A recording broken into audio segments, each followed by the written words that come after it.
Livro de Gênesis, capítulo 1.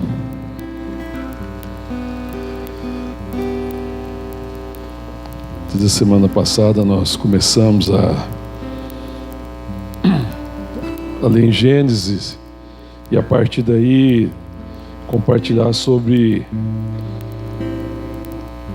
a missão de Deus, né, que é a família. Nós queremos continuar hoje, amém? E nós temos disponibilizado através do WhatsApp.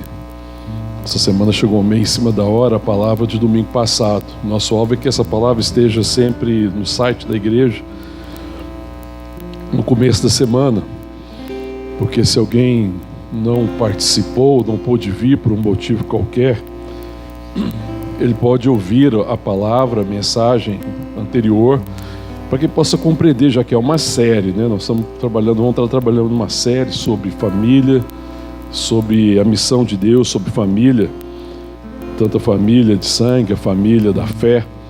Vamos continuar por alguns domingos. Então tá lá, se você não viu do domingo passado, tá lá. Desse domingo também vai estar disponível. Amém? Então é muito importante isso, né? Porque nós vamos estar trabalhando nessa sequência, tá? Amém, irmãos? Podemos ler? Diz assim, verso 26 de Gênesis 1. Também disse Deus: façamos o homem à nossa imagem, conforme a nossa semelhança, dê-lhe domínio sobre os peixes do mar, sobre as aves do céu, sobre animais domésticos, sobre toda a terra e sobre todos os répteis que rastejam pela terra. Criou Deus, pois, o homem à sua imagem, a imagem de Deus o criou, homem e mulher os criou. E Deus abençoou e disse: sede fecundos, multiplicai-vos, enchei a terra e sujeitai-a, dominai sobre os peixes do mar, sobre as aves dos céus, sobre todo animal que rasteja pela terra. E disse Deus ainda: eis que vos tenho dado todas as ervas que dão semente, e se acham na superfície de toda a terra, e todas as árvores em que há fruto que dê semente, isso vos será para mantimento. E a todos os animais da terra, e a todas as aves dos céus, e a todos os répteis da terra, em que há fôlego de vida, toda a erva verde, lhe será para mantimento. E assim se fez. Viu Deus tudo quanto fizera, e eis que era muito bom. Houve tarde e manhã o sexto dia. Amém? Vamos orar. Pai, nós te louvamos, te agradecemos mais uma vez, ó Deus, por toda a graça que o Senhor já tem ministrado ao nosso coração, pelo privilégio de estarmos aqui reunidos como igreja, família de Deus, povo de Deus, ó Deus, para em comunhão prestarmos culto ao teu nome. Te louvamos pela tua graça, ó Deus, te louvamos por esse tempo e pedimos, ó Pai, que o Senhor ministre ao nosso coração a tua palavra, Pai, em nome de Jesus. Fala ao nosso coração, nos edifica, ó Deus, traz revelação, consciência, ó Deus, daquilo que nós somos em ti e o propósito que o Senhor tem para nossas vidas. É a nossa oração, em nome de Jesus. Amém, amém, que podeis sentar.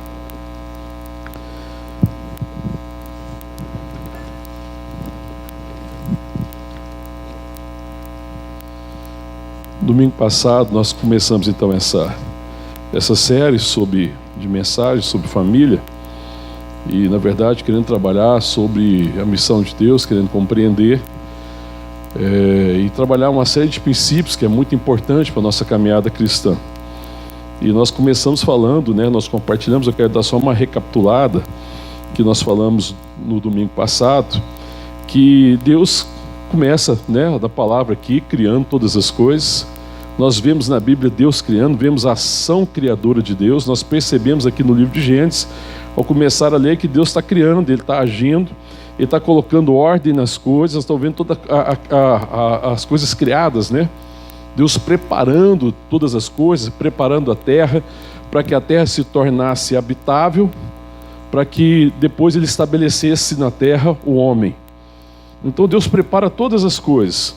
E depois nós vemos no verso 26, que foi o verso que nós lemos, a primeira manifestação da vontade de Deus, do coração de Deus, do propósito de Deus. É a primeira vez então aqui já no capítulo 26 do livro de Gênesis, depois de todo esse processo de criação que está descrito aqui na palavra, que mostra a ação de Deus, agora nós vemos Deus mostrando o seu propósito. E no seu propósito ele está dizendo aqui no verso 26, também disse Deus: façamos o homem à nossa imagem, conforme a nossa semelhança. E também no verso 27, diz ainda: criou Deus, pois, o homem à sua imagem, a imagem de Deus o criou, homem e mulher os criou. E nós compartilhamos que, então, Deus estava manifestando a sua vontade de criar o homem à sua imagem e semelhança, e que ele cria o homem e mulher. No seu coração ele cria ao mesmo tempo homem e mulher. E quando ele está criando aqui, façamos o homem à nossa imagem e semelhança, nós compartilhamos que, dentre muitas coisas que isso aqui significa, o que nós queremos aprofundar agora é que Deus está nos criando para um relacionamento. O Deus relacional, o Pai, o Filho e o Espírito Santo, que ele está dizendo aqui, no verso 26 ele fala: façamos o homem à nossa imagem e a semelhança. Esse é um diálogo da Trindade. Deus Pai, Deus Filho, Deus Espírito Santo, que é um só Deus, mas que se manifesta em três pessoas: Pai, Filho e Espírito Santo. Unidade e singularidade. Existe uma unidade perfeita em Deus, é um só Deus, a unidade do Pai, do Filho e do Espírito Santo, mas existe a singularidade do Pai, do Filho e do Espírito Santo nas suas manifestações. Bom, domingo passado era o carro da polícia que estava fazendo barulho aqui do lado, né? Misericórdia. Mas, então, o Deus Trino, o Deus Criador, o Deus relacional, o Deus que é uma unidade, o Deus que é Pai, Filho e Espírito Santo, que vive essa unidade perfeita, essa comunhão maravilhosa, ele cria o homem à sua imagem e semelhança, que significa que Deus nos criou para termos relacionamento com ele. Deus nos criou para ele, para viver a relação. Então a verdadeira humanidade se manifesta no relacionamento. Num relacionamento que é marcado pela a nossa vida em Cristo Jesus. A verdadeira humanidade se revela no homem e na mulher que foram salvos em Cristo e que agora vive essa relação com o Pai, com o Filho e com o Espírito Santo, e essa relação com o outro. Amém, irmão? Nós somos criados para a relação. E é muito importante falar isso, irmãos, porque pode parecer óbvio para algumas pessoas, mas é uma coisa que tem se perdido. Porque parece, para a sociedade moderna, que nós somos criados para nós mesmos. Nós somos criados e fomos colocados no mundo para viver a nossa vida, para viver de forma egoísta, para pensar só na gente, para decidir o que é a minha vida, o que eu quero, o que eu não quero, o que eu faço, o que eu não faço. Essa é a realidade que nós temos visto. Mas isso vai totalmente contra o propósito criador de Deus. A verdadeira humanidade se revela na relação que nós temos com Cristo e com os irmãos. Na relação que nós temos com o Pai, com o Filho e o Espírito Santo, né? Mediada, né, pelo Filho, no poder do Espírito Santo, a relação que nós temos com Deus Pai e na relação que nós temos com as pessoas, amém, irmão? Então a verdadeira humanidade, ela se revela nessa relação. Então quando Deus criou homem e mulher, e depois nós vimos lá no capítulo 2 que ele fala que não é bom que o homem esteja só, porque Deus cria os dois ao mesmo tempo, porque ele traz no seu coração, no seu propósito criador, ele estabelece criar homem e mulher. Ele primeiro forma o homem, depois forma a mulher, e o homem tem uma experiência de ter sido formado primeiro, de estar ali, né, no Éden, de estar ali no jardim, de estar ali no lugar que Deus criou todas as coisas, e estar na companhia de todos os animais, de tudo ali, inclusive na companhia de Deus, mas se sentir só. E ele percebe a importância de se relacionar com um semelhante. Então a mulher é formada de Adão, porque ela é semelhante, todavia singular. Semelhante, tendo a mesma natureza, ser humano criado por Deus com o propósito de viver uma relação de amor e graça, todavia singular. Homem, mulher. Assim como existe Pai, Filho e Espírito Santo, mas que andam em unidade. É por isso que também no capítulo 2 nós falamos do livro de Gênesis, quando fala que o homem vai se unir, quando Adão vê então Eva e fala assim: essa finalmente, né, é osso do meu osso, é carne da minha carne, vai se chamar varoa, porque foi tomada, né, do homem. E aí a palavra fala que o homem deixa pai e mãe, se une a sua mulher e se torna uma só carne. Na relação de uma só carne nós compartilhamos que é viver numa unidade de propósito, sendo até confundidas às vezes como sendo uma só pessoa, todo dia, todavia respeitando a diversidade de gênero, homem, mulher, respeitando a singularidade de cada um, mas andando num só propósito, no propósito criador, no propósito de estabelecer família, amém, irmãos? Nós compartilhamos também aqui domingo passado que o casamento não é um fim em si mesmo, que o fim do casamento é estabelecer uma família, amém, irmãos? Que o fim do casamento não é que o homem e a mulher se satisfaçam, ainda que isso possa ser resultado do casamento, de alguma forma. Mas o fim do casamento é estabelecer família. E nós vamos aprofundar mais sobre isso hoje. Amém? Estou aqui ainda só recapitulando, né? Os irmãos que vieram domingo, um pouquinho de misericórdia com quem não veio domingo, tá bom, irmãos? Porque senão vai ficar perdido. Agora nós vamos começar a pontuar essa questão. Também nós vimos lá em 1 Pedro, capítulo 2, verso 9, quem quiser anotar, anote, mas eu não vou ler. Compartilhamos que lá fala claramente que Deus nos criou para ser seu povo. Lembra o que diz lá? O que diz lá em 1 de Pedro, capítulo 2, verso 9?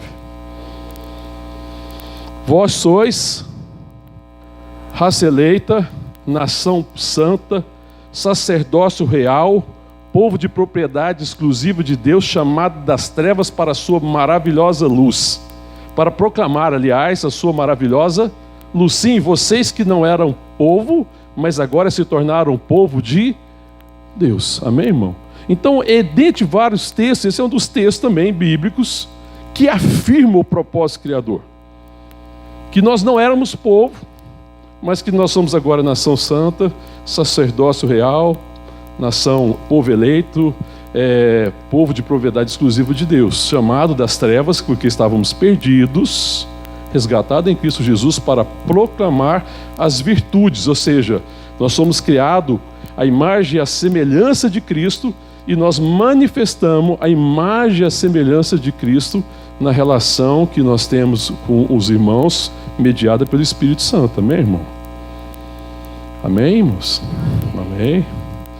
Pode prosseguir, né? Está entendendo tudo, né?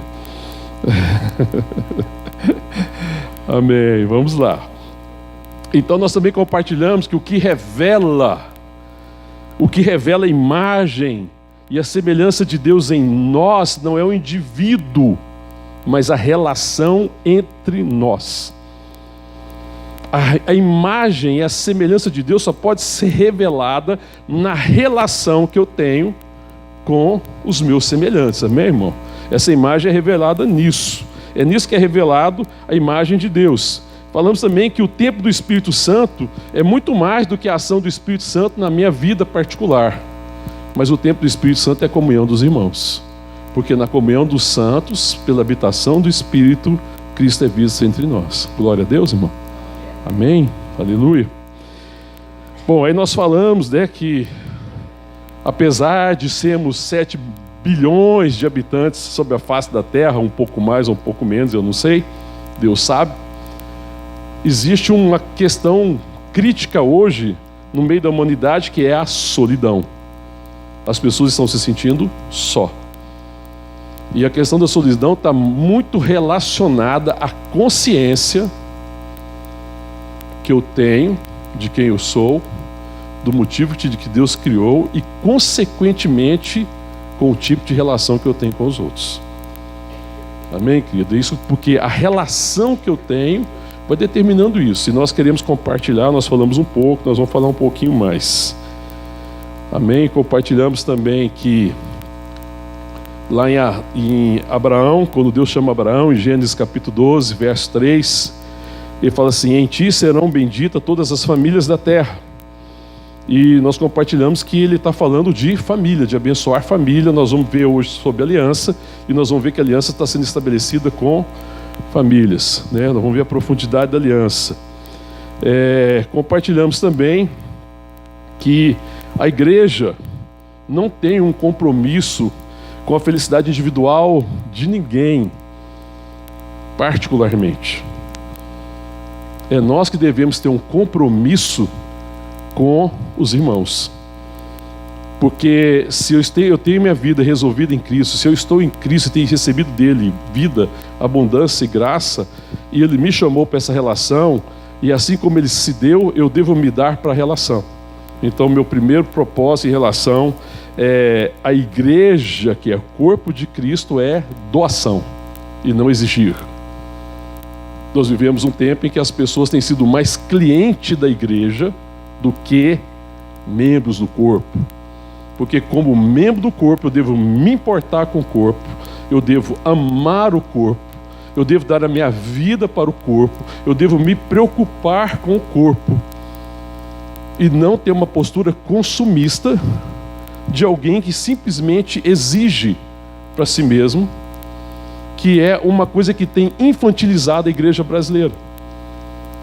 A igreja brasileira tem sido uma igreja infantil, de muito pouco testemunho, porque infelizmente tem sido pregado por aí.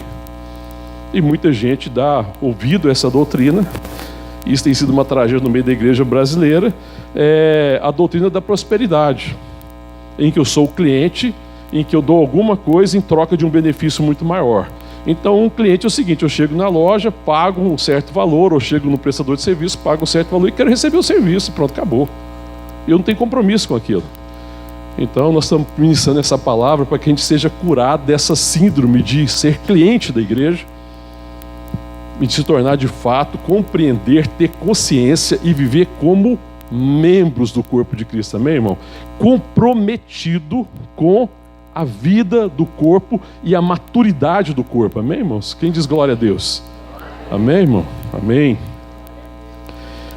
Nós compartilhamos também que a missão de Deus, então, né, por aqui, por coisas que nós vamos ver ainda hoje, é formar uma família para si.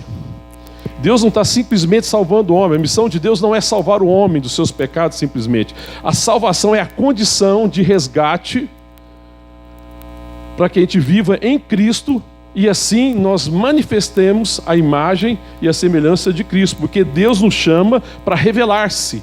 A glória de Deus é revelar-se. E a palavra de Deus, no Sermão do Monte, diz que nós somos o sal da terra e a luz do mundo. E que nós devemos, então, caminhar de tal forma que o mundo veja nossas boas obras e glorifique o nosso Pai. Ou seja, que a nossa vida, a minha ação, a sua ação, a nossa ação como igreja, a nossa relação com as pessoas no mundo, com os necessitados, manifestem a presença de Deus. Amém, irmão?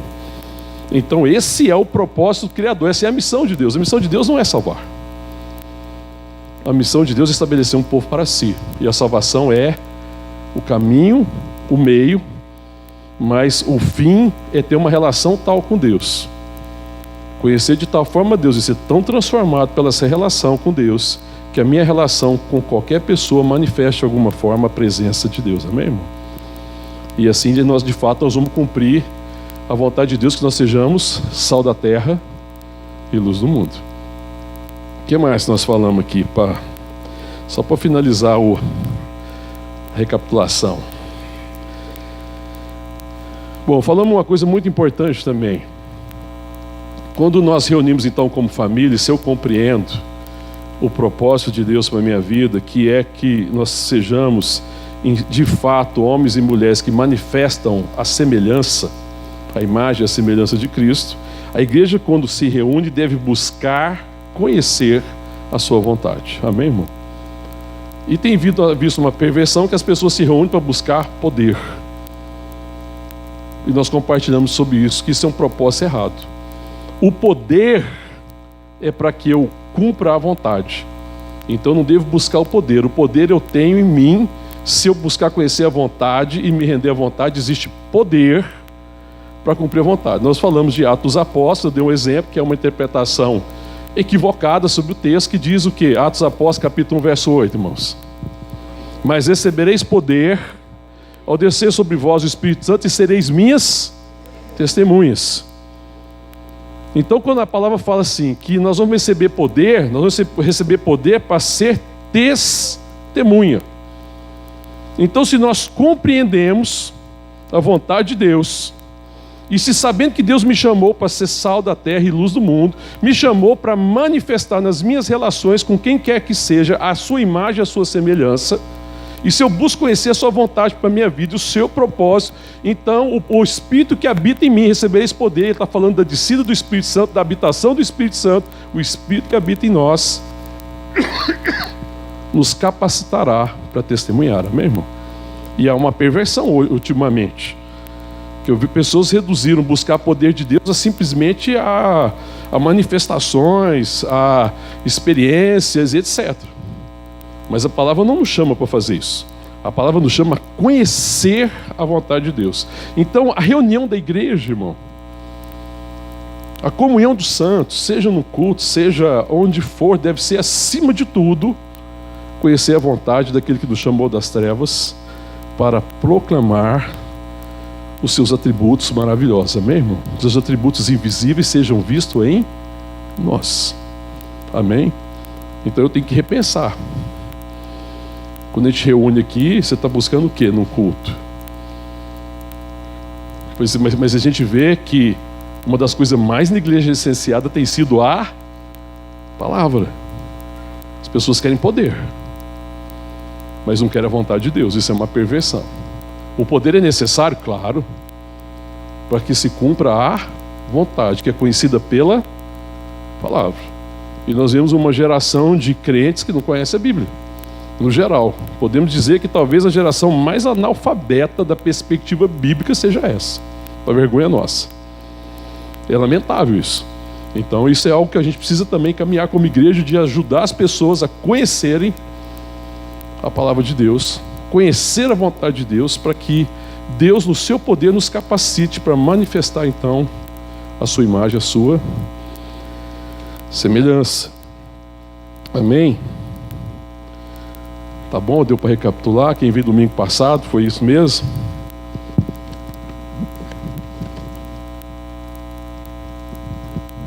Então vamos começar. Bom, querido, continuando dentro desse propósito, e no texto que nós lemos, né, que fala de um Deus trino e relacional, e que nos chama para viver relacionamentos que manifestem a sua imagem, a sua semelhança. Então nós percebemos que se nós somos chamados para manifestar a imagem e a semelhança de Deus, nós estamos sendo chamados para relacionamentos relevantes e satisfatórios. Nós somos chamados para relacionamentos que são relevantes. Não fomos chamados para um relacionamento superficial, não fomos chamados para nos relacionar. Quando a gente fala em relacionamento, a gente pode ver relacionamento de muitas formas, mas às vezes os relacionamentos são muito superficiais. Um relacionamento que gera, né, que pelo relacionamento Deus se manifesta, não pode ser um relacionamento qualquer. Tem que ser um relacionamento que é realmente relevante e satisfatório, né? E essa existência relacional, né, em que Deus nos criou, e pela habitação do Espírito Santo, que nós podemos refletir então a imagem de Deus, respeitando a singularidade de cada pessoa, mas também havendo unidade no propósito e no cumprimento da missão de Deus. E aí uma coisa que é fundamental quando pensar em relacionamento é que a natureza do relacionamento com Deus, irmão, primeira coisa, é um relacionamento de aliança. Primeira coisa que nós temos que compreender. É muito diverso do relacionamento que o mundo vive hoje. As pessoas não vivem um relacionamento de aliança. Você vai ver na história bíblica, nós vamos ver aqui, percorrendo aqui a Bíblia, que Deus se estabelece aliança, Ele vai estabelecendo aliança com o seu povo. E o relacionamento de aliança com Deus é um relacionamento que Ele estabelece como ação dele, uma relação que Ele quer ter com a igreja, com o seu povo, é uma relação de aliança, né? Que não é uma relação qualquer, é uma relação que parte de Deus, que é propósito de Deus, né, que vem do coração de Deus e que é resultado do seu amor incondicional. Na aliança que Deus estabelece conosco, irmãos, primeira coisa que eu preciso ter compreensão profunda é que a base dessa aliança é o amor incondicional de Deus. Amém, irmãos? Nós vivemos num mundo em que as pessoas têm aliança, às vezes, ou que nós podemos chamar de contrato, porque não é aliança, porque não é baseado no amor condicional, que as pessoas se relacionam em função de uma troca.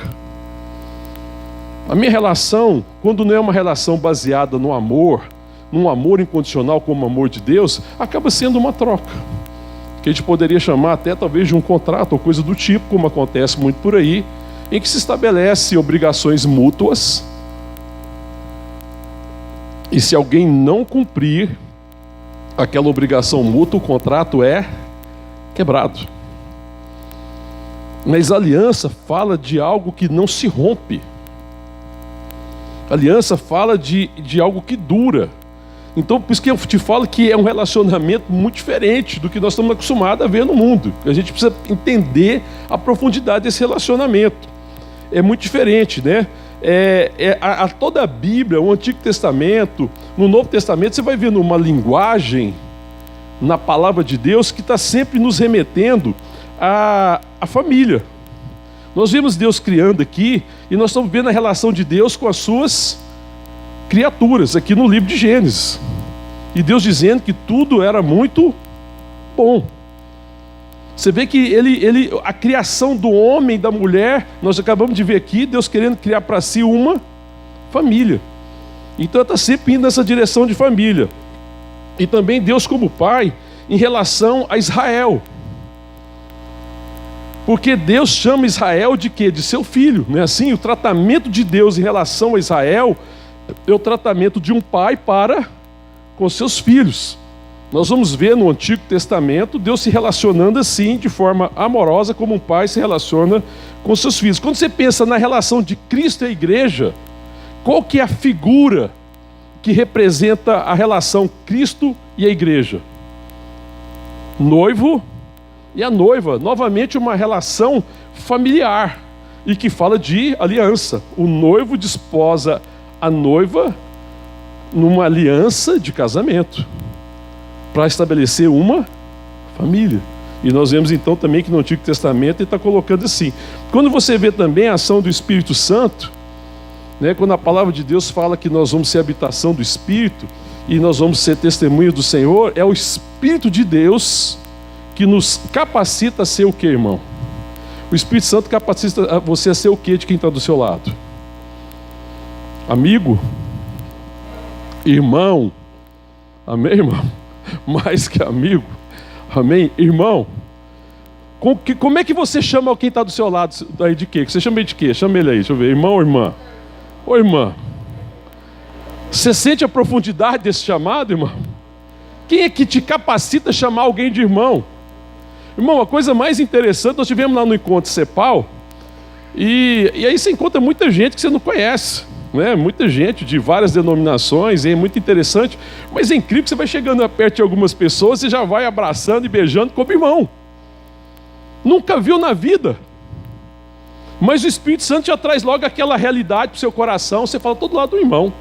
Amém, irmão? Não é assim? Quantas pessoas eu já encontrei na minha caminhada cristã, e que você encontra e você vai logo já reconhecendo que é irmão, que é irmã.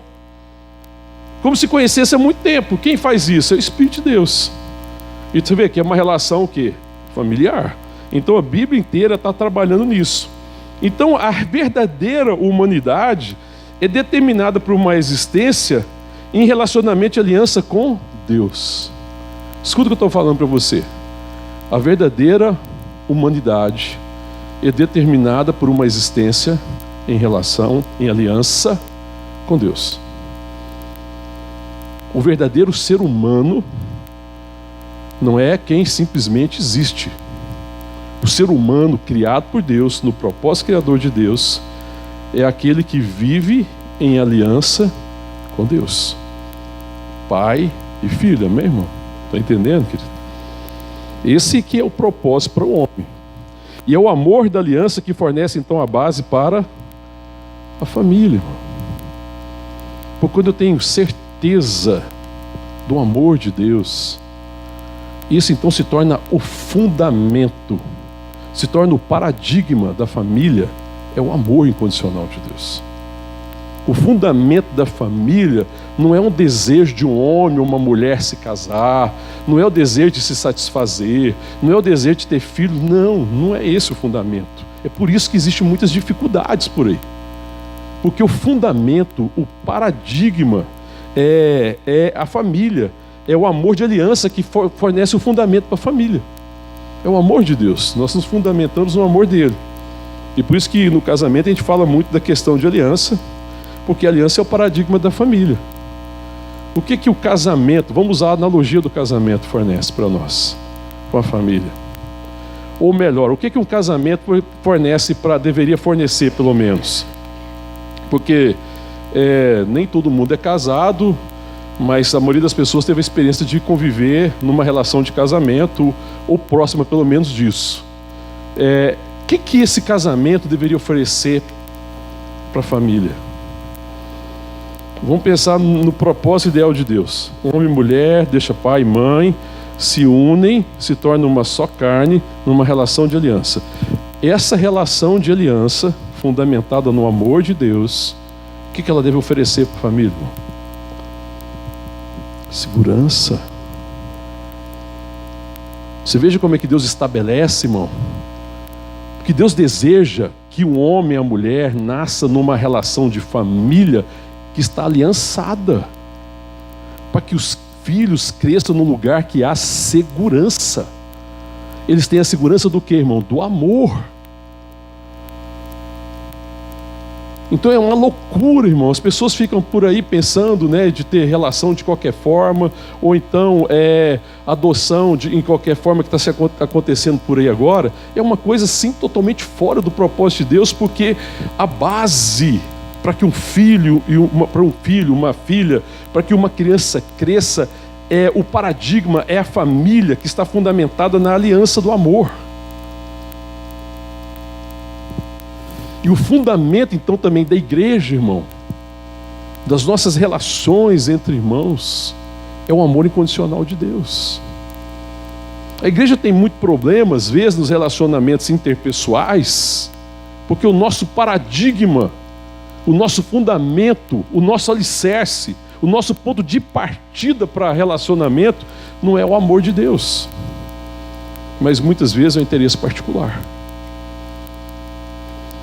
E aí dá problema, não dá, irmão? Aí é uma postura egoísta.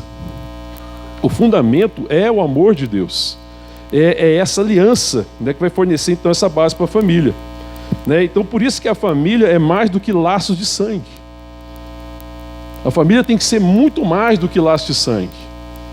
Porque pessoas podem ser criadas ali e ter laços de sangue, mas não estabelecer uma família ainda adequada. Porque o fundamento então da família é esse amor, é a aliança de amor. E o que vai estabelecer mais profundamente a pessoa como família é ser amado incondicionalmente. O que faz com que as pessoas se sintam parte da família não é só laço de sangue, mas é amor incondicional, irmão. Amém? Estou entendendo, irmãos? É amor incondicional. O que traz senso de pertencimento é amor incondicional. Não adianta laços de sangue se não existe esse fundamento, essa aliança de amor. Um casamento que é fundamentado na aliança de amor, se ele não é fundamentado nisso, a base para a família não está estabelecida. Pode haver um casamento formal, pode viver debaixo da mesma casa, do mesmo teto, aliás, e ainda assim não ser família, porque o fundamento da família é o amor incondicional. Porque é no ambiente de amor incondicional que nós temos condições de crescer e de ser capacitado e de ser de fato quem nós devemos ser e conhecer a Deus como nós devemos conhecer, porque Deus é amor, amém, irmão? Se Deus é amor, o Deus que é amor, ou seja, eu poderia dizer que o amor para se manifestar, a palavra diz que Deus é amor, então você pensar assim, o amor para se manifestar estabeleceu o quê? A missão de ter uma família. Então eu posso dizer, de certa forma, irmão, que o propósito da família é que as pessoas conheçam amor verdadeiro, amém, queridos? Glória a Deus, irmão, está entendendo o que eu estou falando, irmão?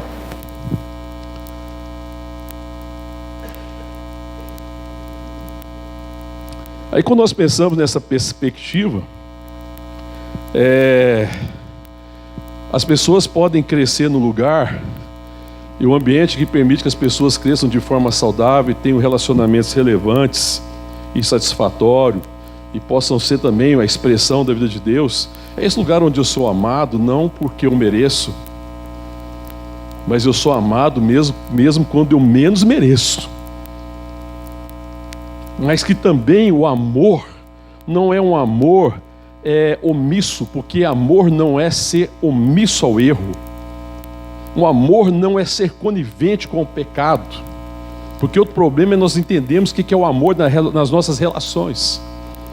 E às vezes na relação familiar, tem gente que acha que ama, mas ele não ama no fundo, porque quando ele permite que o pecado perdure sem lidar em amor com o erro, isso também tem impedindo o crescimento.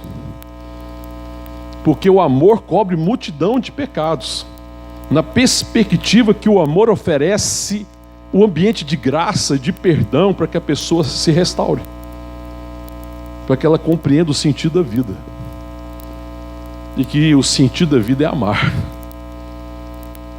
E você está vivendo numa relação de amor para aprender a amar, porque se você não aprender a amar, você nunca vai receber o benefício verdadeiro do amor.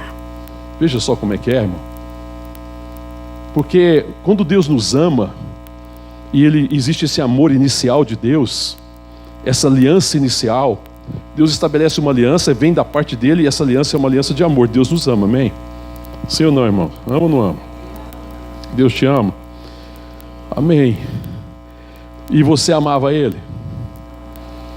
Aí como é que a gente começa a amar? Está lá em 1 de João, capítulo 4. Nós amamos porque Ele nos amou primeiro. Quando é que eu amo? Quando eu compreendo a natureza do amor. Então, irmão, será que nas nossas relações nós ajudamos as pessoas a compreender a natureza do amor? E uma das naturezas do amor é sacrifício. Numa casa, num relacionamento, na relação entre irmãos, na igreja, em que as pessoas não aprendem a se sacrificar umas pelas outras, no interesse da família, ela não está cumprindo seu propósito. Se infantiliza as pessoas. É por isso que a igreja tem sido infantilizada, porque a igreja quer ser amada. Nós queremos ser amada, amém, irmão? Quem quer ser amado? Aliás, eu não quero ser, eu preciso. Mas quem precisa ser amado, amém, irmão? Precisa, né, irmão? Porque se amar é você receber, você abençoar menos quando a gente menos merece, então eu preciso ser amado. Porque quantas vezes eu preciso do amor sem merecer nada dele, né? Mas o resultado do amor tem que ser o amor.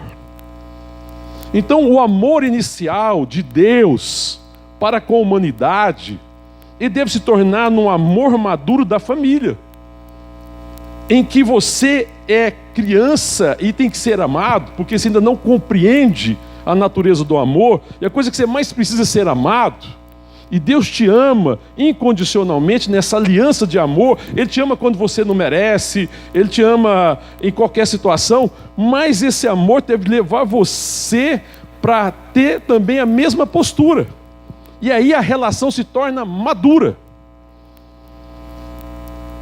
Por isso que maturidade, irmão, não é tempo de igreja. Por isso que maturidade não é conhecimento científico, teológico, seja lá o que for. Maturidade é uma resposta ao amor de Deus. E o amor de Deus é compromissado. O amor de Deus fala do compromisso que Ele tem conosco. Quando Deus estabelece uma aliança, Ele está falando assim: eu vou ter um compromisso de te amar incondicionalmente. Está vendo, irmão? A palavra compromisso. Não existe amor sem compromisso. E se existe compromisso, tem que ter responsabilidade, né? Porque compromisso e responsabilidade são palavras gêmeas. Amém, irmão? Então, veja bem, irmão, que quando eu penso, então, na relação que eu devo ter com os meus irmãos na igreja, e a relação que nós devemos ter com os nossos amigos, com os nossos irmãos aqui na igreja, mas também a relação com os filhos, ou com os amigos, com aqueles que não estão na relação da família de Deus, deve ser uma relação em que eu ajudo as pessoas a saírem da infância para a maturidade. Amém, irmãos? Sair da infância para a maturidade.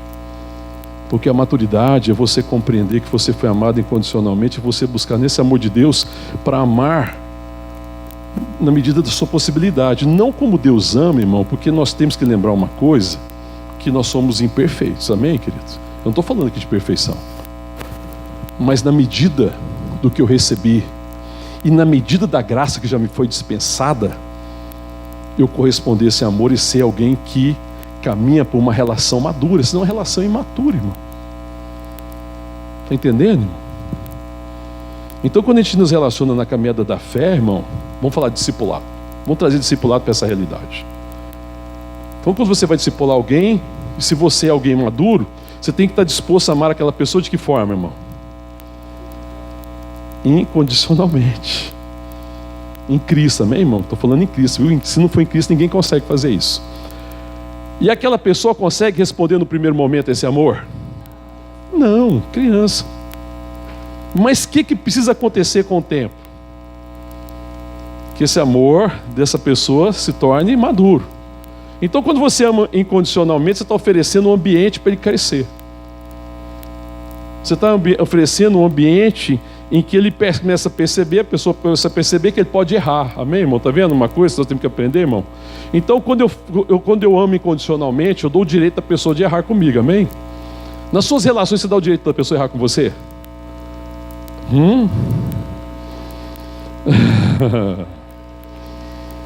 Está vendo, irmão? A dificuldade que a gente tem. Aí é imaturidade da nossa parte. Quando Deus te amou primeiro, incondicionalmente, quando você era uma criancinha, que você não compreendia nada, Ele não te deu o direito de errar? Ou você não errou na relação com Deus? Se tiver alguém que não errou, me empresta as asas, como disse um pregador lá. O pregador da Cepal fez uma pergunta lá que era o seguinte: não dava para responder que você tinha feito. Um lá respondeu que sim, e aí ele falou assim: então depois você me empresta as asas, irmão. Misericórdia. Se fosse eu, depois pedia desculpa, né? Porque, perdoa, irmão, errei, foi uma brincadeira meio ruim, né? Eu não sei se ele pediu desculpa não, mas tinha que pedir, porque foi ruim. Uma plateia de mais de 1000 pessoas, foi ruim demais. Mas qual que era o problema? Você veja que na relação com Deus conosco, de amor incondicional, Ele nos dá a oportunidade de errar, porque nós somos imperfeitos. Então o amor vai criando esse ambiente. Então, querido, primeira coisa que eu queria falar dos elementos, dos relacionamentos familiares. Eu estou falando de igreja e de família. E de família, homem, mulher, mãe, filhos e filhas. Quando nós vamos pensar, a primeira coisa, o primeiro elemento tem que ser o quê, então? Nós acabamos de falar. Começa com a letrinha A. Aliança. De amor, irmão. De amor. Mas é aliança. Eu tenho que falar aliança, irmão, porque não é qualquer amor. Porque uma coisa é você falar amor. Tem muito tipo de amor por aí. Mas é aliança.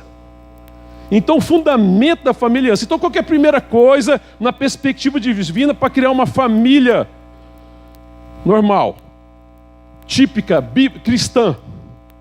Qual que é a primeira coisa que precisa para ter uma família cristã, irmão? Casamento, que significa aliança. Isso aqui, aliança. Amém, irmão? Por quê? Porque a aliança vai fornecer o quê? Ela é baseada no amor incondicional. Então, quando o marido, ou a mulher, ou um dos cônjuges, né, promete amor ao outro, ele está prometendo amá-lo. Em que situação? Só quando está tudo bem? Na alegria, na tristeza. Na saúde, na doença. Na abundância, na escassez. Na bonança, na tempestade. No dia que ele é legal, no dia que ele é chato ou chata. No dia que ele é suportável, no dia que ele é insuportável. Amém, irmão? Aleluia, irmão. Graças a Deus, né, que isso é amor incondicional, tá vendo? Você ama nos melhores dias e ama nos piores. Pelo menos esse é o propósito, amém, irmão? E a promessa que todo mundo faz. É claro que essa promessa, irmão, é claro, eu quero fazer uma observação. ela não se cumpre se uma parte não quiser. Amém, irmão? Então vamos fazer a ressalva, né? Porque isso tem que ser um compromisso mútuo, porque lá os dois prometem. Mas pode ser que um não cumpra e infelizmente essa aliança não prospera. Mas isso é uma infelicidade porque ninguém casa para romper a aliança. Não acredito nisso. Todo mundo que teve uma aliança rompida viveu um infortúnio.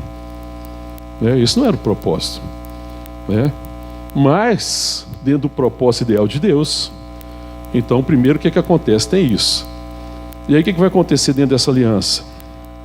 Onde existe amor incondicional, existe graça fornecida por esse amor. A aliança que nós formamos um com o outro, que a partir da aliança que Deus tem conosco, e a aliança que eu tenho com os meus irmãos, seja da família da fé, seja dos laços de sangue, ela fornece o ambiente da graça. Esse é o ambiente seguro. E nós não caminhamos em graça, irmão. Então, irmão, na igreja, todo mundo aqui tem direito de errar. Pode falar para o seu irmão do seu lado: irmão, tem direito de errar, viu? Amém? E você tem que me amar do mesmo jeito. Todo mundo tem, irmão. Todo mundo tem. Mas normalmente quando a gente erra, a gente se sente o pior, né, irmão? Porque nós estamos pensando que nós somos valorizados conforme os nossos acertos. Mas não é, não. Só existe um motivo de você ser amado: você é filho de Deus, amém, irmão? A única coisa, o único motivo: você é filho de Deus, filho de Deus, pertence à família de Deus, pronto. Amor incondicional. Então quem vai estar começando vai errar, não tem saída. Então a graça fornece essa aliança, desenvolve a graça. Mas a graça vai desenvolver o quê? A liberdade de aprender. É o ambiente em que as pessoas são capacitadas, irmãos. Então o ambiente de aliança que tem no casamento oferece a graça, e essa graça cria um ambiente em que as pessoas vão ser capacitadas, porque para você ser capacitado, você tem que ter o direito de errar. Num ambiente onde que não se aceita erro, num ambiente legalista, em que as pessoas são julgadas pelas regras, em que o amor depende de cumprir a regra ou não, esse ambiente não é um ambiente de capacitação, não é um ambiente de crescimento. Irmão, isso é uma tragédia no meio da igreja cristã, porque nós somos muito rápidos para apontar o dedo para os outros. Toda vez que você aponta o dedo, que você pensa, ou que você fala porque alguém errou, você está destruindo a unidade. Sabia disso, irmão? Você está frustrando a unidade. Toda vez que você julga alguém porque ela cometeu um erro, que você dá um juízo, que você estabelece um juízo de valores, você já está trazendo um problema. A pessoa que erra, ela precisa de aconselhamento, de ser orientada, de receber perdão, precisa de misericórdia, continuar sendo amada incondicionalmente para que ela cresça. Não é fazer vista grossa para o erro, mas é não atribuir o valor em função do erro. Porque a pessoa erra e você fala: não. Aí você já ama menos, tá vendo? A gente ama menos, a gente não vai ter a mesma paciência, né? A gente vai falando que cansei, é mais difícil, né? É complicado. A gente perdeu a perspectiva, né? Porque a gente está pensando assim, como é que vai ser isso então, né? Porque se o errar tirar das pessoas a possibilidade de continuar sendo amada, para que ela continue crescendo, acabou, né? Não tem esperança para ninguém, né, irmão? Não tem esperança para ninguém. Então nós temos que vigiar nas nossas relações. O discipulado é difícil, irmão. Sabe por quê, irmão? Porque ou nós somos negligentes com o crescimento do irmão. Presta atenção no que eu estou falando. Eu não amo como eu deveria amar. E ajudar meu irmão, minha irmã a atingir a maturidade. Ou então eu sou o julgador. De vez de eu olhar na perspectiva da graça, eu olho na perspectiva da lei. Eu falo: não tem jeito para isso. E aí o ambiente é rompido. Isso dificulta o crescimento. Na família é a mesma coisa. É muito comum, irmãos, a gente no aconselhamento pastoral, pessoas estão vivendo às vezes situações difíceis na vida e tudo, que as pessoas estão julgando ela, você vai conversar com ela, e quando você fica sabendo da história, A história é trágica. E normalmente na história é uma história em que a graça não esteve presente. É uma história que as pessoas foram julgadas pelos seus atos e foi dado um veredito. E julgar, irmão, é dar um veredito, você entendeu, irmão? Julgamento é quando você fala assim, então agora você não merece. Isso é julgamento.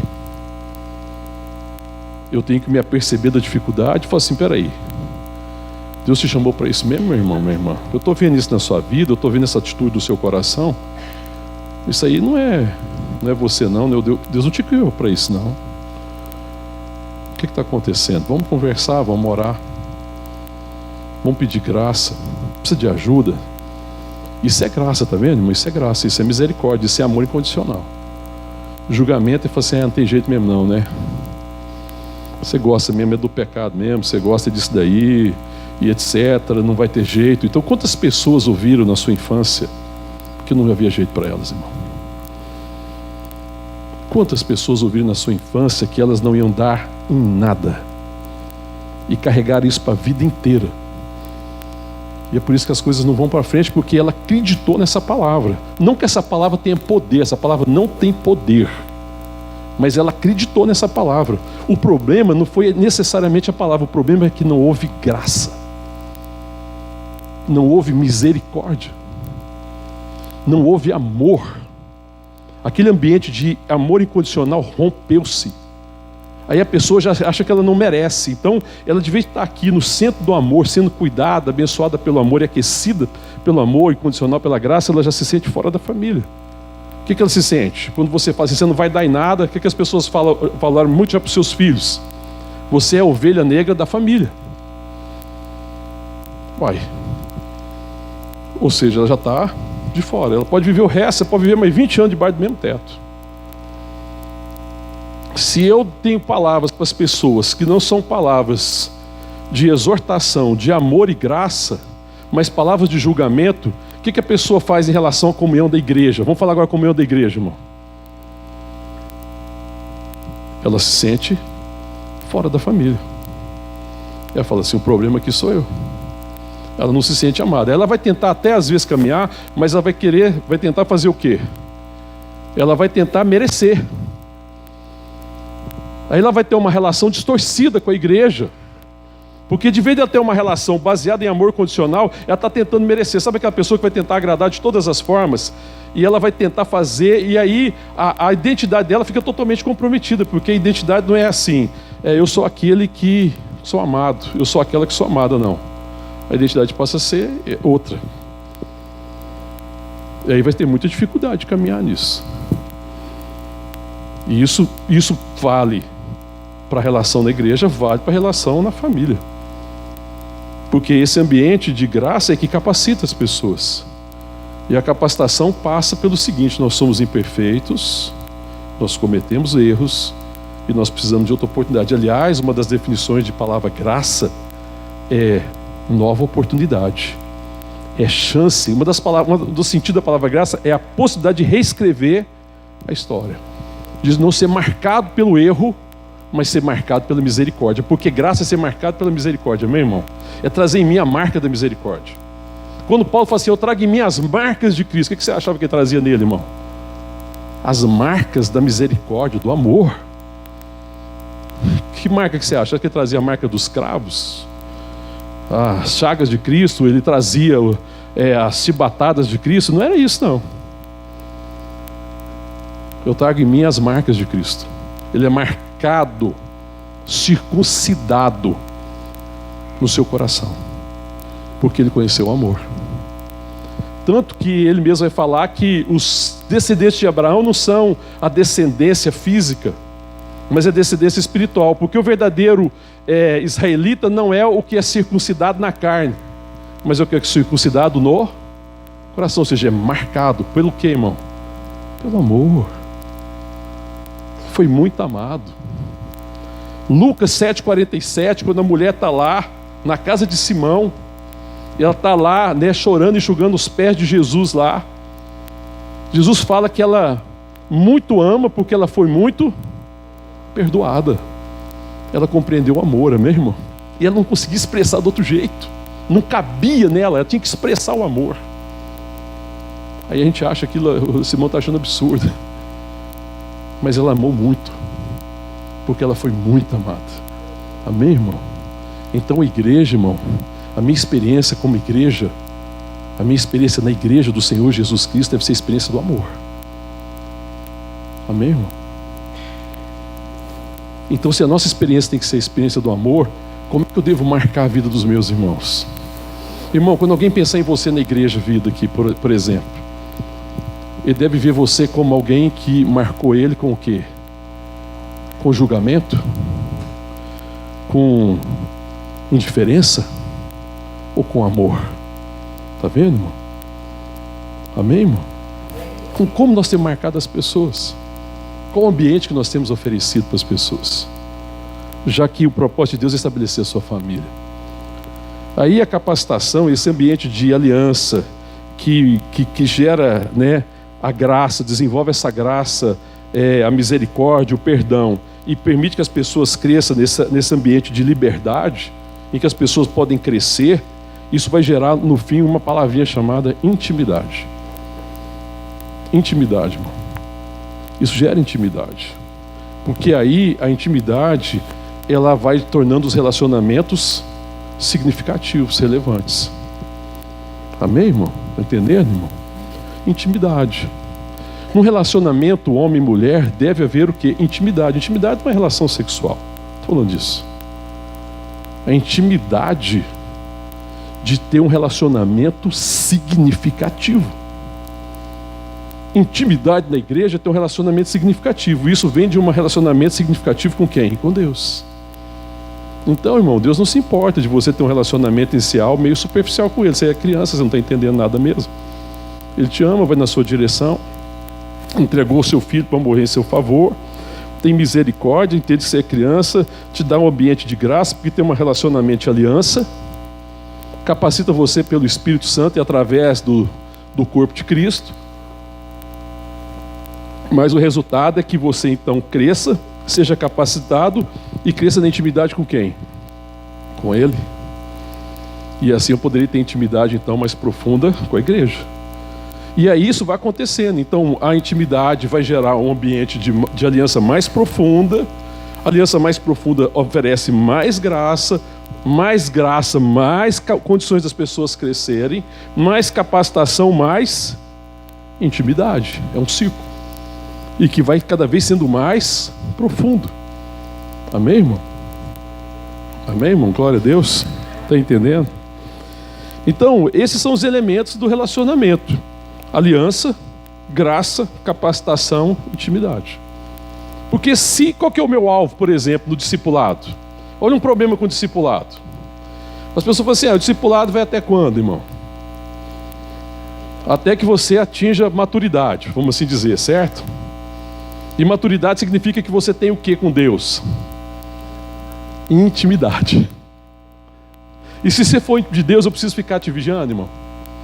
Eu preciso ficar no seu pé? Você está indo para a igreja, você está orando, você está lendo Bíblia, você está fazendo isso, você está fazendo aquilo, eu preciso ficar no seu pé, irmão?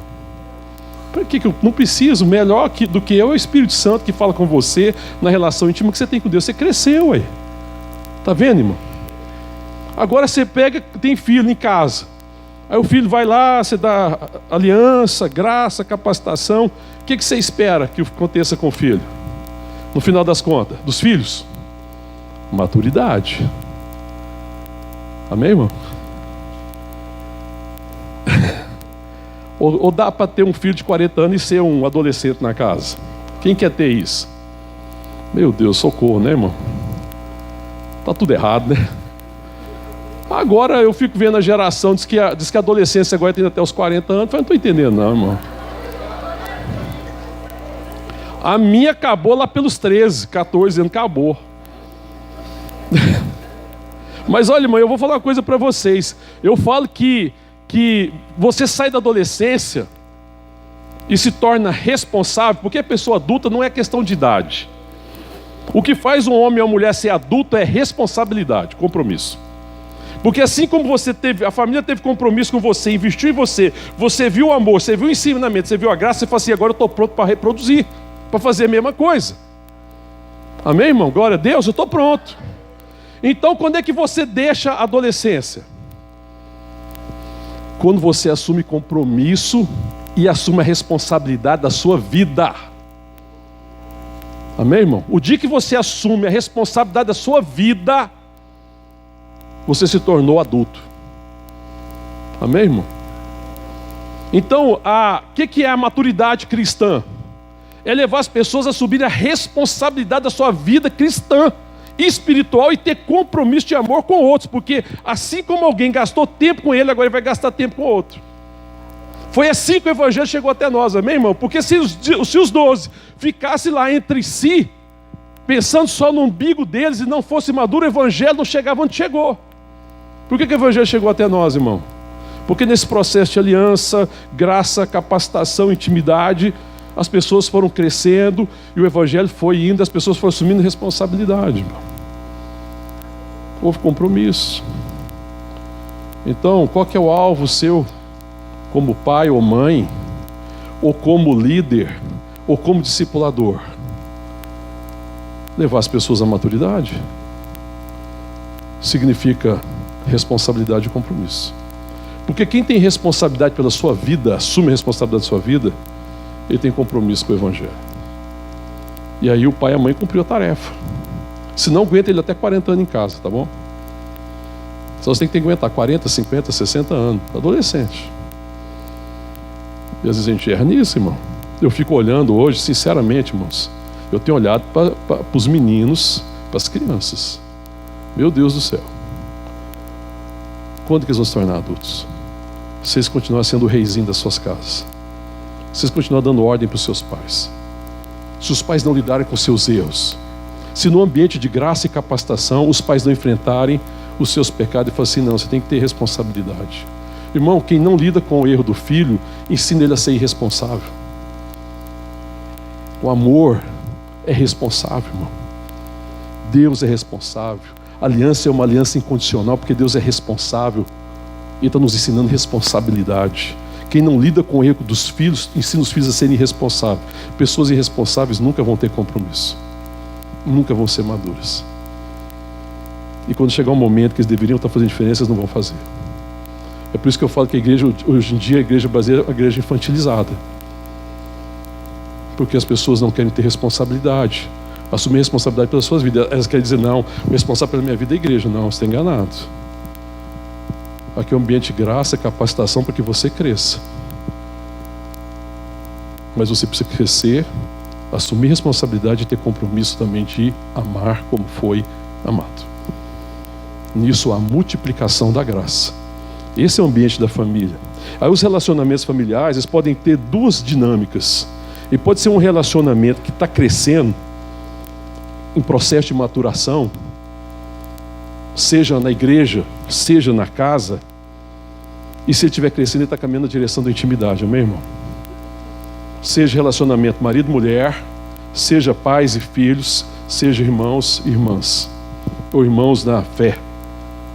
Ou ele é um relacionamento que está no processo de maturidade, e está crescendo na direção da intimidade, em que nós temos mais intimidade, mais facilidade de lidar com os nossos problemas.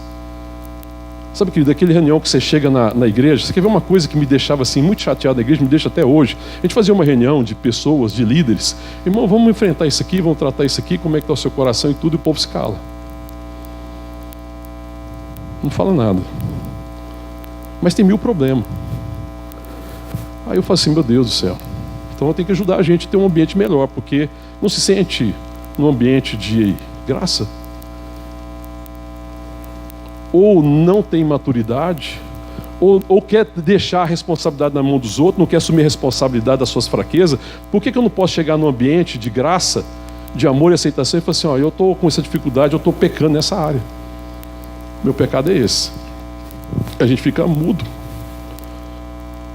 Chega no grupo pequeno, e aí, irmão, como é que está a vida? Não, tá tudo bem, não tá nada. Não tem nada bem. Aí depois vem os escândalos, é por causa disso. E a gente às vezes olha e fica assim, não, está tudo bem. Não, isso deve incomodar nosso coração, a gente precisa aprender. Não, mas às vezes o ambiente não é, eu sei. Por que você não promove então? O ambiente poderia ser um ambiente melhor. Então tá, irmão, vamos promover. Vamos ter um compromisso de aliança. Vamos crescer nisso juntos. Vamos aprender, amém, irmãos? Porque senão não vai ter intimidade, irmão.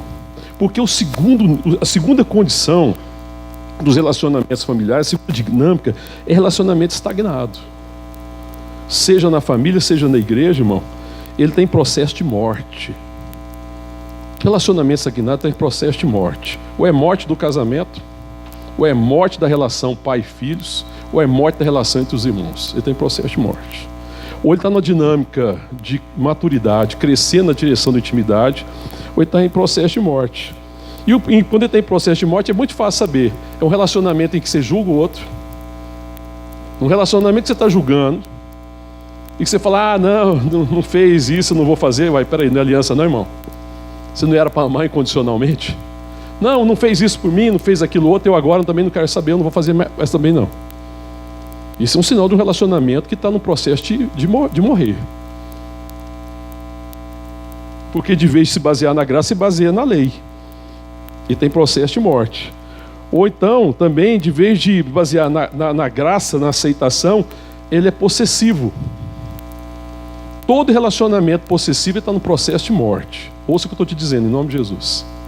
Todo processo que você quer, todo relacionamento que você quer ser aquele que controla, manipula, domina, que é possessão, esse relacionamento está caminhando para a morte. Porque ele deveria estar sendo baseado em aceitação, em graça, em misericórdia. Ele está caminhando para a morte. Esse relacionamento vai morrer, se já não morreu. Ele está nesse processo. Outro sinal também de um relacionamento que está caminhando para esse processo é que, de vez dele então oferecer um ambiente de capacitação, aí está tendo problemas, você vê a dificuldade, acontece o quê? Distância. E qual que deveria ser o alvo? Intimidade. Intimidade, eu estou falando de proximidade, viu, irmão? De se aproximar, para viver um só propósito, para andar em unidade. Ou então ele está crescendo, ou ele está em processo de morte. Como é que estão nossos relacionamentos? Como é que você diria, se você parar para pensar nas relações familiares, nas relações entre amigos, na relação da igreja? Sabe, querido, eu gostaria muito que nesse tempo, nós, como igreja, a partir de mim, nós parássemos e verificássemos se os nossos relacionamentos estão no processo de maturidade ou no processo de estagnação. Porque estão no processo de estagnação, nós precisamos repensar. Amém, irmão? Porque a aliança oferece amor, graça, capacitação, e no final nós temos que ter intimidade, significa que nós estamos muito mais próximos de viver um só propósito. Amém? Outra coisa também que prejudica o relacionamento e pode bloquear o relacionamento é, claro, quando uma parte não quer ser recíproco. E aí ninguém consegue prosseguir num relacionamento em que uma parte não coopera. Então, esse relacionamento ele precisa crescer de forma mútua. Todo mundo tem que cooperar, obviamente, né? Se alguém está insistindo no relacionamento, outra parte não quer, não responde, não quer de jeito nenhum, ele vai ficar estagnado de fato. Mas ele não depende da gente. Aí é o outro, eu não posso fazer nada a não ser orar por isso. Então tem que haver das duas partes. Porque às vezes a gente é o seguinte, a gente fala assim, porque o casamento está difícil, o que foi, irmão? Aí, ó, o outro. Está difícil, mano. Ó, aí. Então, será mesmo? Não tem nenhuma partezinha que você está cooperando, não. Então a gente tem que pensar nisso, né? Você está respondendo à medida da sua possibilidade, né? A gente tem que avaliar isso. Amém, irmãos? Quando a gente pensa em aliança, eu gostaria de aprofundar em cada texto que eu falei, né, de aliança, de graça, de capacitação, né, de intimidade. Mas quando nós pensamos em aliança, né, que nós já falamos que é um compromisso incondicional, demonstrado primeiro por Deus, nós vemos Deus fazendo aliança. Qual foi a primeira aliança que você vê Deus fazendo na Bíblia? Tem uma antes. Noé. Deus faz uma aliança com Noé. Eu não vou pedir para você abrir lá, porque senão vai demorar muito. Está lá em Gênesis 6, depois você abre. Verso 18 fala assim: contigo, porém, estabelecei a minha aliança. Sentarás na arca, tu e teus filhos, a tua mulher e as mulheres dos teus filhos. Deus estabelece uma aliança com Noé, de salvar ele e a sua casa. Vê que é família de novo, irmão? Você vê como é que o alvo de Deus é sempre estar voltado para a família. Ele está sempre olhando para a família, porque o propósito dele é de fato a família. É a missão dele. Depois, isso ele falou no capítulo 6, é antes do dilúvio. Depois do dilúvio, Deus volta a falar com Noé, está lá no capítulo 9 de Gênesis. E ele diz assim, é o capítulo 9, verso 9. Eis que estabeleço a minha aliança convosco e com a sua descendência. Então, quando Deus estabelece antes do dilúvio e Deus estabelece depois do dilúvio, Ele está estabelecendo uma aliança com ele e com a sua descendência. E veja que é sempre aliança de Deus. Então, uma observação, irmão. A aliança é nas condições de Deus. Deus não falou assim, ô Noé, você não quer fazer uma aliança comigo, não? Porque a gente diz que quer fazer aliança com Deus, né, irmão? Deus, você quer fazer uma aliança comigo? É, meu filho, o que você quer fazer? Não, o Senhor faz isso, se eu fizer isso, eu faz aquilo e tal, tal. Não é assim. Deus estabelece uma aliança. Sempre foi nas condições dele. Porque ele que sabe o que é necessário para a aliança. E depois ele faz uma aliança com quem? Não vamos falar todas as alianças, mas algumas alianças que foram significativas. O próximo, personagem bíblico. Abraão, está lá em Gênesis 17. No verso 1 fala assim, eu sou o Deus Todo-Poderoso. Ele aparece, né, para Abraão e fala assim, anda na minha presença e ser perfeito. Farei uma aliança entre mim e te multiplicarei extraordinariamente. E ainda no versículo 7 também do capítulo 17, ele fala assim, estabelecerei a minha aliança entre ti e a tua descendência, no decurso das suas gerações, aliança perpétua, para ser o teu Deus e da tua descendência. Então você vê que Deus estabelece aliança, esse é o propósito de Deus. A propósito de Deus estabelecer uma aliança, oferecer uma condição de amor e graça para estabelecer uma família. O fundamento é o amor incondicional, né? A caminhada é pela graça de Deus. Ele que estabelece a aliança e é uma aliança perpétua. A gente olha assim às vezes para a nova aliança e pensa que essa aliança acabou. Essa aliança nunca acabou. Ela perdeu o seu efeito e ficou superada porque eles não responderam à aliança. Nós vamos falar um pouco disso, tá? E depois nós vamos ver outra aliança. Deus faz aliança com quem mais? Moisés, está lá em Êxodo, depois se você quiser ler lá, Êxodo 34, Êxodo 19. Também fez aliança com quem mais? Com Davi. Em 2 Samuel 17, o primeiro livro de Crônicas também, 2 Samuel 7 e 1 Crônicas 17. E Deus faz uma aliança com Davi. Qual que é a aliança que ele fez com Davi? Lembra, irmão? Que não faltaria herdeiro. Que ele estabeleceu o trono de Davi para sempre. Tanto que Jesus vem da descendência de Davi. Você vê que Deus estabelece aliança incondicional, aliança perpétua, e a aliança começa nele. Sempre começa nele. O que nós podemos aprender das alianças de Deus? Primeiro, Deus não está oferecendo escolha a nenhum das pessoas quando ele faz sua aliança. Amém, irmão? Esse é um problema que nós temos. Irmão, não negocie aliança com Deus. A aliança é de Deus e é nas condições de Deus. É uma infantilidade eu querer negociar aliança. Ela é aliança de Deus, parte de Deus, ele não dá opção, irmão. Porque você não sabe escolher. Sabe por que não dá opção? Porque você não tem, você é imaturo. Eu sou imaturo. A gente estraga a aliança. E ele estabelece uma aliança segundo o seu propósito, segundo a sua vontade. Ele nunca ofereceu escolha para ninguém. E ela é totalmente fundamentada na ação de Deus. Amém, irmão? A nova aliança, qual que é a ação de Deus? Enviar seu filho para salvar o perdido. E essa aliança, então, faz com que nós devemos ir na direção das pessoas e trazer as pessoas para quê, irmão? O perdido tem que vir para uma relação de quê? Sei lá, falar do evangelho e está tudo bem, faz a oração do pecador, aceita Jesus e está resolvido. Então o que é verdadeiro evangelismo? Chamar as pessoas para uma relação de aliança com Deus, porque essa é a missão de Deus, amém, irmão? Isso muda o nosso evangelismo. É chamar as pessoas para uma relação com Deus. Então, se você vai chamar uma pessoa com relação com Deus, você tem que manifestar na relação com ela quem?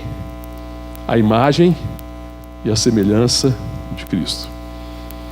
E essa aliança é uma aliança de amor incondicional. Ele precisa amar o perdido, amém, irmão? Por isso que Paulo fala que ele tinha uma dívida. Nós lemos lá no estudo de Romanos, ele fala, eu sou devedor, eu devo. Porque assim como eu fui amado incondicionalmente, eu preciso amar o mundo perdido. Outra coisa que nós podemos aprender da aliança de Deus, ela não é um contrato.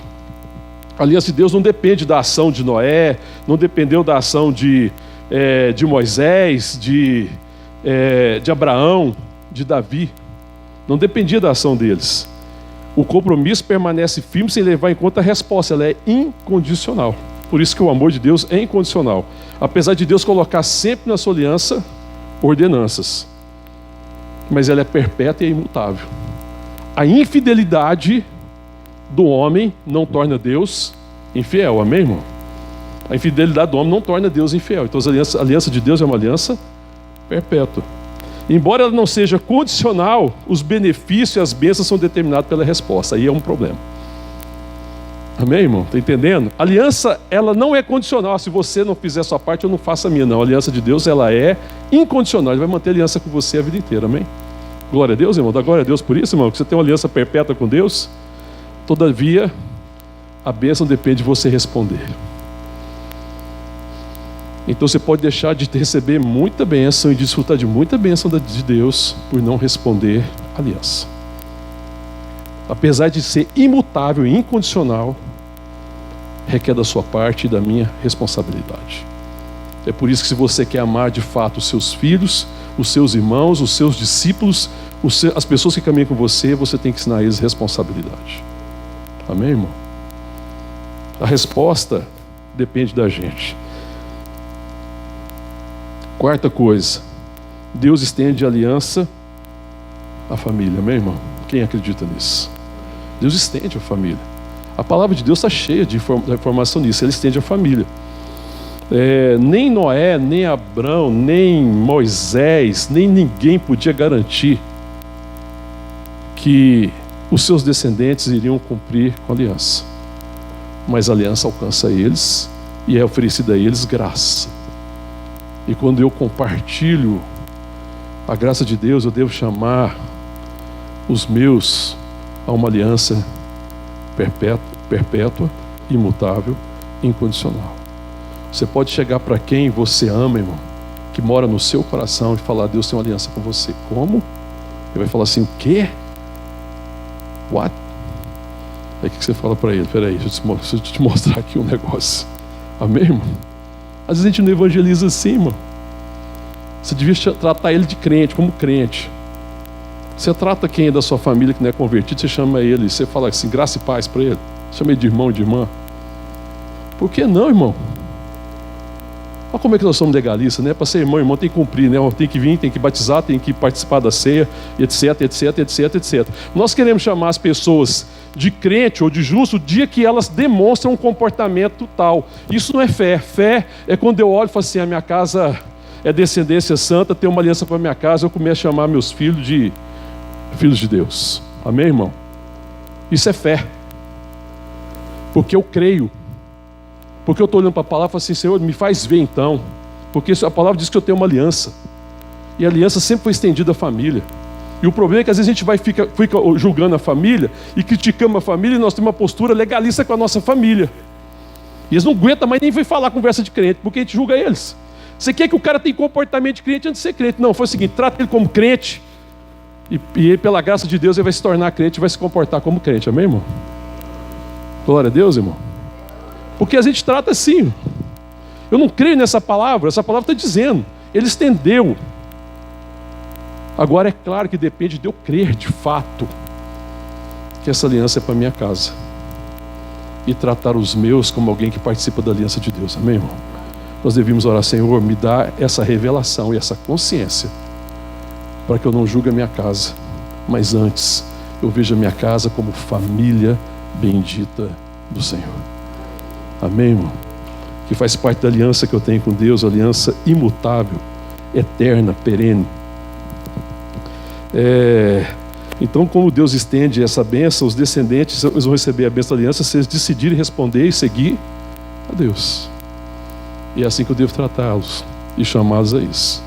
Existe bênção para você, existe uma aliança, existe graça. E a expressão mais suprema desse amor incondicional, claro, quem é? Jesus Cristo. Quem que é a expressão suprema dessa aliança? Jesus. Por isso que o apóstolo Paulo, na primeira carta de Paulo aos Coríntios, ele fala, quando ele está falando, Deus está estabelecendo, ele fala que recebeu de Jesus, estabelece a ceia e fala assim: este sangue é o sangue da nova aliança. Sabe por que é nova, irmão? Porque é graça. Porque as outras alianças eram aliança de obras, dependia de receber a bênção da aliança, principalmente na questão de eles responderem. Mas a aliança em Cristo é uma aliança em que nós recebemos o Espírito como uma habitação, amém, irmão? E é o Espírito que me capacita. Então esse texto eu queria que você lesse comigo, que está lá no livro de Jeremias.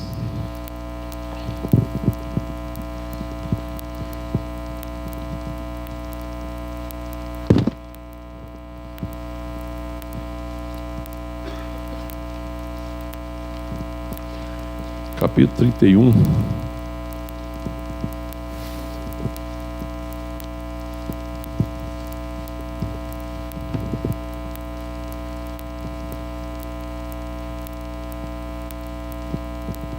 Jeremias capítulo 31. Eu vou ler a partir do verso 31. 31.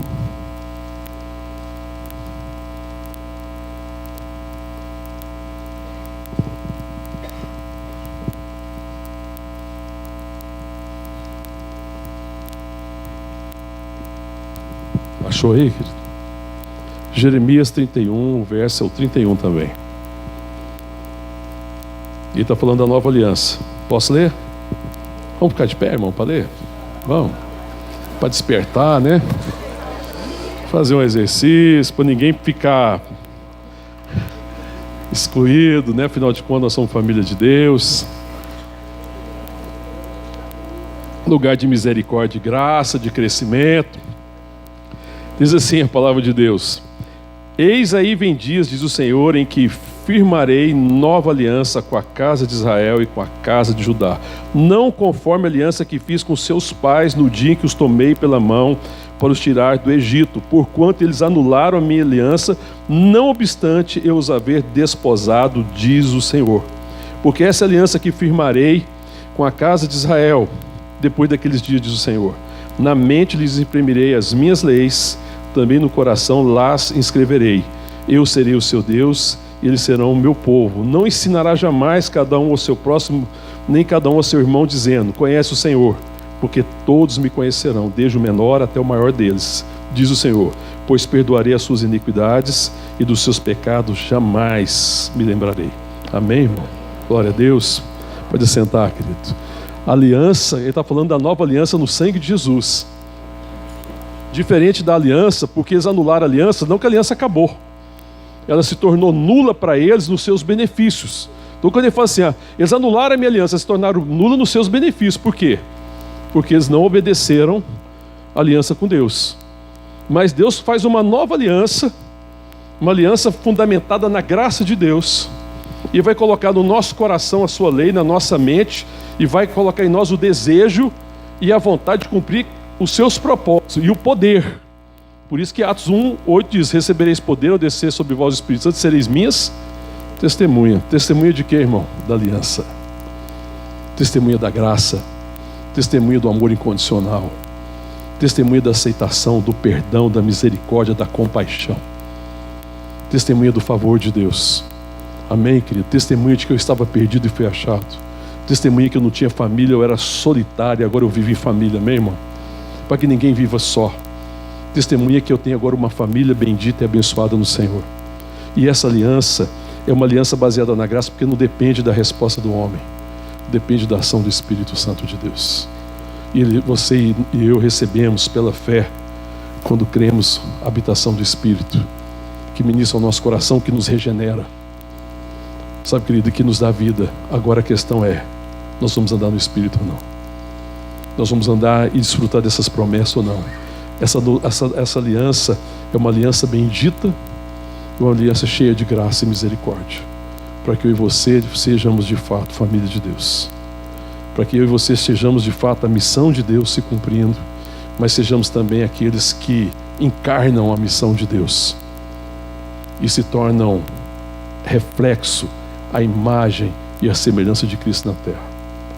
Sal da terra, luz do mundo, para que o mundo conheça e saiba que Jesus é o Salvador e que Ele veio buscar e salvar o perdido. Aliança bendita, amém, irmão? Então, irmão, para que você cria filhos? O que você está ensinando para os seus filhos? O que ele está aprendendo na sua casa? Você está ensinando aliança? Você está ensinando o amor de Deus? Você está ensinando ele a ser responsável? Você está ensinando ele a responder esse compromisso? Você está ensinando ele a desfrutar da aliança bendita? Porque essa é a vida abundante.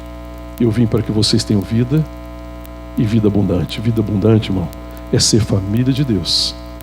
É viver, é ter uma existência fundamentada na aliança de amor com Deus. E viver para a glória dele. Isso é vida, irmão. Isso é humanidade. Isso é o ser humano recriado à imagem e à semelhança de Deus pelo poder do Espírito Santo. Isso é ser família. Essa é a missão de Deus. E ela tem esse fundamento da aliança. Amém? Nós vamos compartilhar sobre as outras partes que nós falamos. Mas eu gostaria de encerrar na aliança, nesse propósito, né? E chamar a cada um de nós para crermos na aliança que Deus tem conosco. Amém, irmão? Vamos ficar de pé, vamos orar. A gente poderia compartilhar muito mais ainda sobre aliança, mas eu creio que Deus vai continuar falando ao nosso coração em outros domingos. Mas o meu propósito, o nosso propósito, né, é que nós possamos nesse tempo estar refletindo sobre a consciência que nós temos de ser família de Deus. E a consciência que nós temos da missão de Deus, nós temos compreendido a missão de Deus. Quando nós compreendemos a missão de Deus, irmão, a igreja cumpre a missão. Porque não existe missões, só existe uma missão. A missão é Deus estabelecendo para si uma família, salvando o perdido, estabelecendo para si uma família de todos os povos, tribos e nações. É uma missão só, porque é uma só família, amém, irmão? É um só Deus, um só Pai de todos, que está em todos, que age por meio de todos. Amém, querido? E que tem chamado toda a sua presença. Essa é a missão. Ela é de Deus, mas nós somos o alvo da missão, mas também nós precisamos ser a encarnação da missão, amém, irmão? Quando nós amamos assim. E não é qualquer amor, irmão. Você não foi amado com qualquer amor. Nós não fomos amados com qualquer amor. É um amor de aliança. E essa aliança, a nova aliança, ela foi selada com o sangue do Filho de Deus. Eterna. Graça. Misericórdia. Amor incondicional. Amor incondicional. Ambiente de aceitação. Misericórdia. É o que tem que ter no nosso meio. A começar da nossa casa, nos nossos relacionamentos, nos lugares onde nós adentrarmos, em que as pessoas não conhecem Deus, irmãos. Eu preciso chamar elas para uma aliança. Aliança da graça. Eu chamo para aliança da graça quando a minha vida expressa graça. Quando eu olho para o mundo perdido e não julgo o mundo perdido. Porque eu sei que o que salva o pecador é crer no sacrifício do Filho de Deus. Foi o que me salvou. É essa aliança que me salvou. Então eu preciso olhar todas as coisas na perspectiva da aliança, da graça de Deus. E minha oração é que o Senhor renove isso no nosso coração. Que o Senhor renove no nosso coração o amor uns pelos outros, amém, irmão? Na igreja. Que nós possamos enxergar e perceber como é importante a nossa vida para o nosso irmão. E como que Deus nos abençoou para abençoar os nossos irmãos. Amém, irmão? Para que a gente não veja cadeiras vazias. Amém, irmão? Mas acima de tudo, para que não existam famílias vazias, pessoas vazias, corações vazios. Para que não exista solidão no nosso meio, amém, irmão? Para que ninguém se sinta no nosso meio só. Mas que a gente compreenda o propósito e o chamado de Deus para nossas vidas. E aí assim, a comunidade aqui à nossa volta seja perto da nossa casa, ou do nosso local de trabalho, ou de estudo, eu não sei, elas sintam essa fragrância de Jesus Cristo nas nossas vidas. Amém? Que a nossa vida tenha esse perfume. Amém? Porque a gente entendeu que nós temos uma aliança com Deus. E Ele nos chamou para manifestar o seu amor e a sua graça. E que a gente reflita isso onde a gente estiver. Amém? Fechar nossos olhos, vamos orar.